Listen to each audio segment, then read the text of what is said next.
Farmland in Gaza City's Al Zaitoun neighbourhood is coming back to life. Hundreds of families displaced during the war have returned, cultivating land that was damaged by Israeli attacks and bulldozers. But reviving these fields have been a long process. The land had to be cleared, restored and prepared for farming once again. Through a UNDP program, 350 families have received relief housing units, seeds, water supplies, and farming tools. For many families, the housing units were the reason they felt able to return to their neighborhoods and begin rebuilding their lives. Now, they're growing lochia, eggplants, and peppers, and around 1,100 more families are expected to receive support.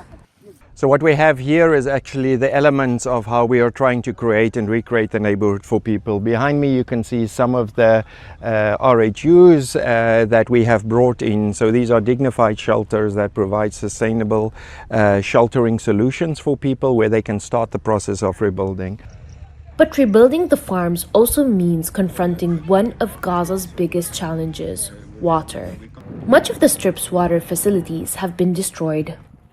With limited fuel, damaged systems, and a lack of spare parts, farmers are relying on water trucks to keep their crops alive. The trucks bring enough water to keep the fields growing for now, but every delivery depends on fuel, which remains difficult to secure. And without functioning equipment, the farmers cannot know how long the system can continue. For these women, every drop of water matters, because without water, the crops they have worked so hard to grow could be lost again. I felt hope, but there are a lot of challenges. We're struggling to secure water. Wherever there's water, there's life. I'm trying to live from scratch, but we need a lot of support. I thank the organizations that helped us, but we need continuous support. Jaber and her neighbors have spent years working this land. Before the war, they would arrive before sunrise and stay until the day's work was done. Today, they are back in the fields for around 4 hours a day, trying to rebuild not only their farms, but the routine they once had.